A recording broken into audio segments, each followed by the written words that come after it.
जरा जन्म विनाशाय देह சுத்திகராய திகம்பர தயாமூர்த்தே தத்தாத்ரேய நமோஸ்துதே. அன்பான யூடியூப் நேயர்களுக்கு என்னுடைய அன்பு கலந்த பணிவான வணக்கத்தை தெரிவித்துக் கொள்கிறேன். செவ்வாய் பயிற்சி என்பது நமக்கு செப்டம்பர் 13 நிகழப்போகிறது. ஏன்னா செவ்வாய் மிக முக்கியமான ஒரு கிரகம். நவகிரகங்களிலேயே சூரியன் சந்திரனுக்கு அப்புறம் வரக்கூடிய ஒரு அற்புதமான கிரகம் என்றால் செவ்வாய் தான். ஏன்னா மனிதன் ஒரு எனர்ஜெட்டிக்காக வாழணும், இந்த பூவுலகத்தில் அவர் ஒரு சக்தியாக வாழ வேண்டும் என்றால் நமக்கு டெஃபினட்டாக செவ்வாய் பலமாக இருக்க வேண்டும். ஜாதகத்தில் செவ்வாய் பலமாக இருந்தால் மோஸ்ட் எனர்ஜெட்டிக் அண்ட் மோஸ்ட் ஒரு Mars is nothing but a plan of action. அப்படி ஒரு பண்ணக்கூடியது, ஒரு ஆளுமை, ஒரு ஆற்றல், ஒரு வீரம், ஒரு தீரம், ஒரு அற்புதமான ஒரு கமாண்டிங் பவர்ஸ் கொடுக்கக்கூடியது செவ்வாய் தான். அந்த செவ்வாய் பயிற்சி நமக்கு மிக முக்கியம் வாய்ந்ததாக கருதப்படுகின்றது. ஏன்னா செவ்வாய் ஒவ்வொரு வீட்டில் வரும்போது 12 ராசிகளில் ஒவ்வொரு ராசிக்கு வரும்போது பல வகையான மாற்றங்கள் ஏற்படுத்தும் 12 ராசிகளுக்கு. அது மட்டும் இல்லாமல் உலக அளவிலேயே உங்கள் மிகப்பெரிய மாற்றங்கள் உருவாக்கக்கூடிய செவ்வாய் தான். இப்போ திடீர்னு ரஷ்யா உக்ரைன் வார்லேருந்து இஸ்ரேல் பாலிஸ்தான் வார்லேருந்து எல்லா வார்ஸ் வர்றதுக்கு காரணம் செவ்வாய் தான். ஏன்னா அது பிளானெட் ஃபார் வார். அதாவது ஒரு யுத்தங்கள் நடக்கிறதுக்கு, ஒரு குடும்பத்தில் சண்டைகள் நடக்கிறதுக்கு, ஒரு அண்ணன் தம்பிக்குள்ள சண்டைகள் நடக்கிறதுக்கு, ஊர் பிரச்சனைகளுக்கு, எல்லா பிரச்சனைகளுக்கு இந்த ஒரு வாதங்களை தரக்கூடியது முக்கியமாக பார்க்கக்கூடிய செவ்வாய் தான். அப்போ செவ்வாய் ஒரு மோசமான நிலையில் இருக்கும்போது உலகத்தில் பல பிரச்சனைகள் வரும். அதே மாதிரி ஜாதகத்தில் செவ்வாய் பலமாக இல்லாவிட்டாலும் மனிதனுக்கு மிகப்பெரிய தொல்லைகள். முக்கியமாக சொல்லக்கூடிய நம்ம ஹீமோகுளோபின் சொல்லக்கூடிய அந்த ரத்தத்தினுடைய அளவு செவ்வாய் பலமாக இல்லாத போது குறைஞ்சி போயிடும். ஸோ ஒரு மனிதன் வாழ்கிறதுக்கு இப்போ அனீமியா பேஷண்ட்ஸுக்கு செவ்வாய் பலமாக இல்லைன்னா பிரச்சனை வரும், கோச்சார ரீதியாக மாறும்போது. அதனால தான் சிவப்பணுக்களை உருவாக்கக்கூடியது, ஒரு வீரத்தை, ஒரு தீரத்தை எல்லாம் உருவாக்கக்கூடிய ஒரு மோஸ்ட் எனர்ஜெட்டிக் பிளானெட்னா அது நத்திங் பட் மார்ஸ். அந்த செவ்வாய் பயிற்சி நமக்கு ஒவ்வொரு ராசியில் மாறும்போது அதனுடைய அளவுகள், அதனுடைய தாக்கங்கள் 12 ராசிகளுக்கு பல வகையில் கொடுக்கும். அதாவது இப்போ நமக்கு செப்டம்பர் 13 வரை கன்னி ராசியில் இருந்திருக்குது செவ்வாய். பல தொந்தரவுகள் உலகத்தை கொடுத்துட்டு, சிம்மத்தில் இருக்கும்போது கேத்தோடு இன்னும் தொந்தரவுகள் கொடுத்துருக்குது. அடுத்து நமக்கு இப்போது துலாம் ராசியில் கால் எடுத்து வைக்கிறார் செவ்வாய். துலாம் ராசியில் நமக்கு அக்டோபர் 27 வரை இருப்பார். செப்டம்பர் 13 அக்டோபர் 27 வரை 27 வரை செவ்வாய் நமக்கு துலாமில் இருக்க போகிறார். இந்த துலாமில் செவ்வாயினால ஃபஸ்ட்டு துலாம் ராசின்னு நம்ம பார்க்கும்போது அது தராசு, பேலன்ஸு, அந்த இடத்துக்கு செவ்வாய் வருகிறார். அப்போ வரும்போது நமக்கு எத்தகையான மாற்றங்கள் 12 ராசிகளுக்கு ஏற்பட போகிறது, எத்தகையான யோகங்களை தரப்போகிறார். ஏன்னா செவ்வாய்ன்னா சாதாரண யோகம் கிடையாது, ருச்சிக்க யோகம்னு சொல்லக்கூடிய மிகப்பெரிய யோகம். அது மட்டும் இல்லாமல் அவர் நீச்சமடை கொடுத்து கடக ராசியில், உச்சமடை கொடுத்து மக்கர ராசியில், ஆட்சி பலம் பொருந்திய வீடுகள்னு பார்த்தோம்னா அது மேஷம், விருச்சிகம். ஆக மேஷத்தில் வலிமை இருந்தாலும் செவ்வாய் பூமிக்காரக்கனாக இருக்கிறதுனால பூமி மூலமாக பயங்கரமான தனலாபங்களை பெறுவார்கள். செவ்வாயில் விருச்சிகத்தில் செவ்வாய் இருந்தாலும் பிறந்தருளும் ராஜயோகம், அதாவது பயங்கரமான ஒரு யோகத்தை தரக்கூடியதாக அமைந்துவிடும். அதுபோல செவ்வாய் இருந்த மக்கள் செல்வாக்கு பெற்ற ஒரு நாயகனாக வலம் வருவான். அதுபோலவே செவ்வாய் நீச்சமடைந்தால் சொந்த பந்தங்களில் பல பிரச்சனைகள் சந்திப்பான். இந்த மாதிரி செவ்வாயினுடைய கான்செப்ட் என்று மிக முக்கியமானதாக நமக்கு கருதப்படுது. ஆக 12 ராசிகளில் ஒவ்வொரு ராசிக்கு இந்த செவ்வாயினுடைய ஆதிக்க நிலைகள் அவங்களுடைய ஜென்ம ஜாதகத்தை பொறுத்து எப்படி இருக்குதுன்றதை பொறுத்து எப்படி ஒரு யோகங்கள் இந்த 43 நாள் 45 நாள் கொடுக்க போகிறார் என்றது நம்ம பார்க்கலாம். ஒவ்வொரு ராசி டைம் வேஸ்ட் பண்ணாமல் நம்ம அலசுவோம். வாருங்க வீடியோக்குள்ளே போகலாம். மிதுன ராசி அன்பர்களுக்கு இந்த செவ்வாய் பயிற்சி எத்தகைய நன்மைகளை தரப்போகிறது? மிதுன ராசி அன்பர்களுக்கு செவ்வாய் பகவான் 5ஆம் இடத்துல துலாமில் பயிற்சி ஆகிறார். ஆக மிதுன ராசி அன்பர்கள் 5ஆம் இடம் என்பது புத்திரபாவம் இல்லையா, புத்திரபாவம், அறிவு பாவம், அந்த இடத்துல செவ்வாய் வருகிறது. மிதுன ராசி அன்பர்களை பொறுத்தவரை 6-11 கூடியவனாக செவ்வாய் வருகிறான். ஆதிபத்தி சிறப்புகள் என்ன? 6. 6ஆம் வீடு என்ன? சத்ரு ரோகருணம். அதாவது 6ஆம் இடம் சத்ரு ரோகரணங்கள் தரக்கூடியது. 11ஆம் இடம் லாபம் தரக்கூடியது.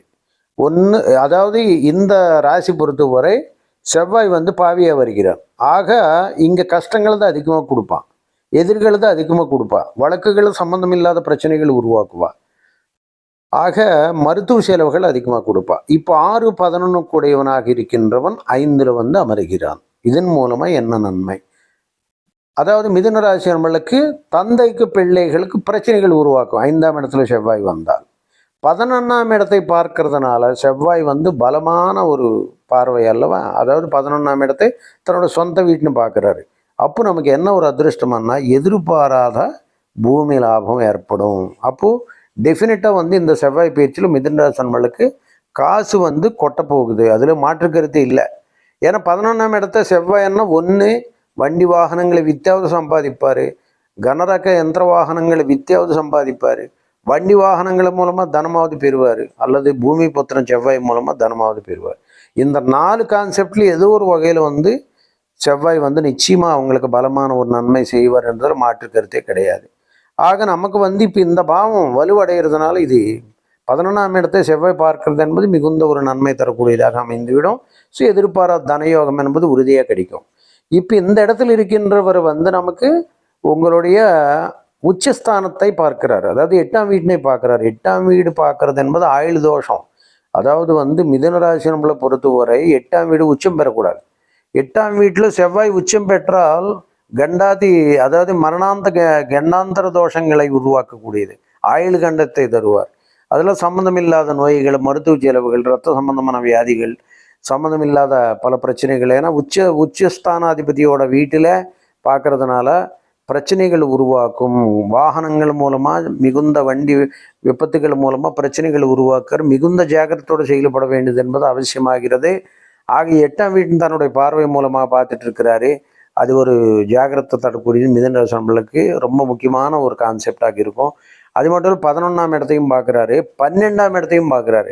ஸோ 12ஆம் இடத்தையும் 8ஆம் பார்வையாக பார்க்கறதுனால 12ஆம் இடத்தை பார்க்கறதுன்றது நமக்கு ஒரு மிகப்பெரிய பாதிப்பு தரல என்றாலும், ஏன்னா அது வந்து 5ஆம் இடத்துல இருந்து நல்ல ஒரு, அதனால தான் தாய் தந்தையினுடைய ரிலேஷன்ஷிப்பில் மிகுந்த எச்சரிக்கையோடு செயல்பட வேண்டும். மனக்குழப்பம் இல்லாமல் ஒரு எதுவும் வந்து ஒரு டிப்ளமேட்டிக்காக செயல்பட்டு ஒரு நல்ல நிலை கொண்டு வரக்கூடிய ஒரு பூமி சம்மந்தமான ரியல் எஸ்டேட் பண்ணுறவங்க எல்லாம் ஒரு நல்ல செட்டில்மெண்ட். ஏன்னா தராசில் செவ்வாய் இருக்கும்போது நல்ல அன்கேனி பவர்ஸ், அதாவது அவங்களுக்கு ஒரு ஜட்ஜ்மெண்ட்ஸ் பவர் கொடுக்கும்.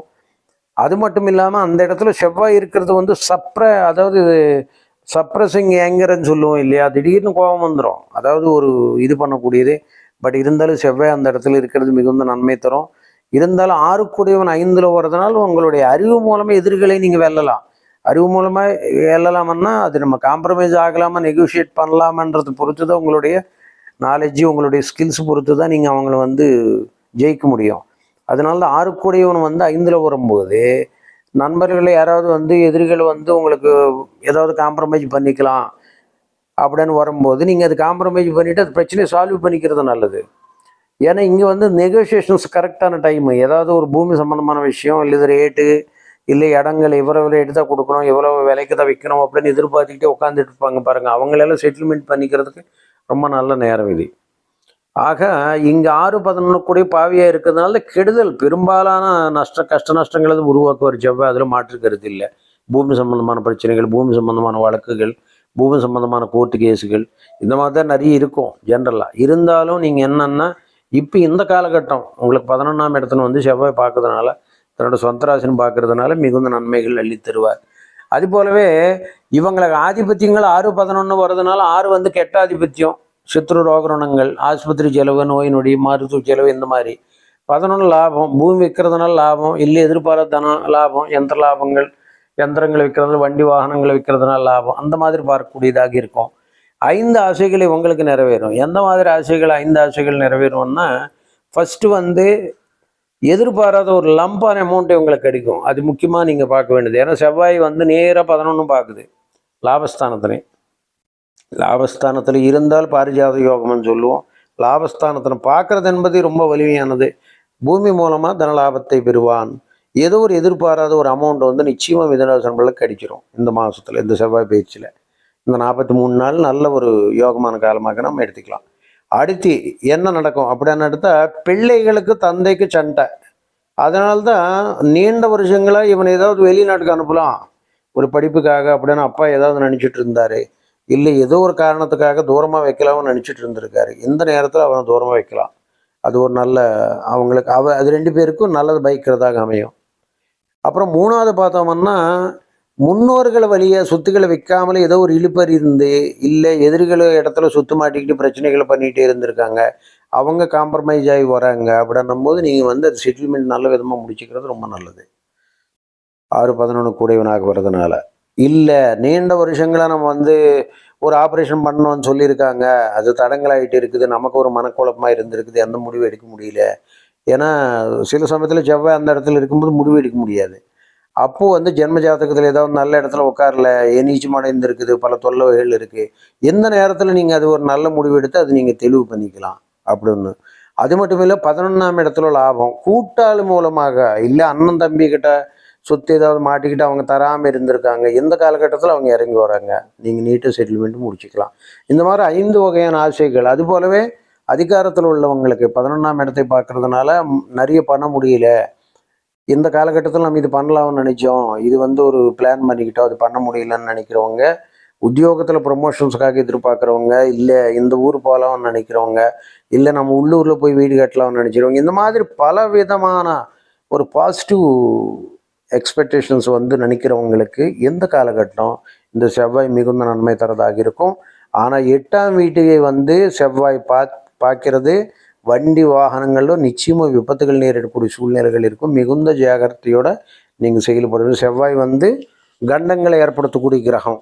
பர்டிகுலர்லி 8ஆம் வீட்டுன்னு பார்க்கும்போது தொந்தரவுகள் அதிகமாக கொடுக்கும். செவ்வாய்னா சேதம்னு வச்சுக்கலாம். நம்ம சேதம்னா சேதப்படுத்தும், ஏதோ ஒரு வகையில் சேதப்படுத்தி செலவு பண்ணும். ஆக நீங்கள் மிகுந்த ஜாகிரதை. 12ஆம் வீட்டில் செவ்வாய் பார்வை படும்போது என்ன நடக்கும் அப்படின்னா தூக்கம் வராது, எளிதாக உறங்க விடாது, சம்மந்தமில்லாத பல மனக்குழப்பங்கள் வரும், இந்த மாதிரி எல்லாம் இருக்கும். ஆகலாம் மிகுந்த ஜாகிரத்தோடு செயல்பட வேண்டியது என்னோட அவசியம். மிதன ராசி நம்மளை பொறுத்தவரை மிருகசீரிஷம் 1, 2 அதாவது 2, 3, 4 பாதத்தில் உள்ளவங்களுக்கு செவ்வாய் நட்சத்திரம் தான் யோகமான நட்சத்திரம். 6-11 கூடிய எதிர்களை வீழ்த்தக்கூடிய வலிமையை கொண்டவர்கள். நினைச்ச இடத்துக்கு நினைச்ச எதிர்கள் மூலமாக தனலாபத்தை பெறுவார்கள். நினைச்ச இடத்துக்கு டிரான்ஸ்ஃபர் ஆகக்கூடிய நிலை என்பது அவங்களுக்கு ஏற்படுகிறது.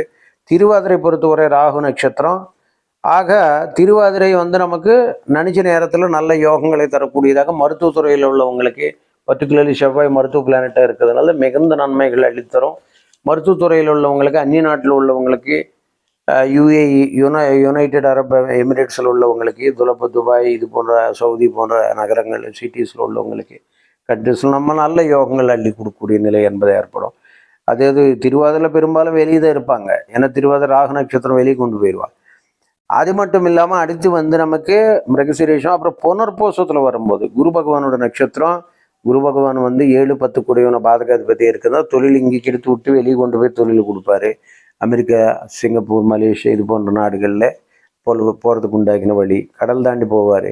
கடல் தாண்டி போகக்கூடிய நிலை அது வந்து ராமர் ஜாதகத்தில் நம்ம பார்க்குறோம் இல்லையா. அந்த காலத்தில் எதுவும் இல்லாத காலத்திலேயே பகவான் வந்து சீதா மாத்தை அன்வேஷனம் பண்ணுறதுக்காக அவர் வந்து இலங்கைக்கு போய் அங்கே போர் பண்ணி ராவணனை வதம் பண்ணி திருப்பி வந்திருக்காரு.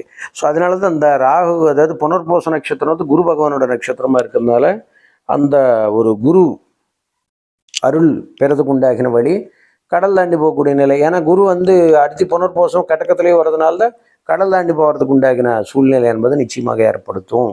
ஆக இவங்களை வந்து இருக்கிற பொசிஷன்ஸ், இங்கே குருன்னா நமக்கு இவங்க இருக்கிற பொசிஷன்ஸில் டாப் லெவலுக்கு வருவாங்க. ஆக மிதுன ராசி பொறுத்தவரை நல்ல ஒரு அதிர்ஷ்டமான காலம். சில விஷயங்களை மட்டும் நீங்கள் எச்சரிக்கை உணர்வோடு இருக்கிறது ரொம்ப நல்லதாகும். சர்வேஜன சுக்கினோப.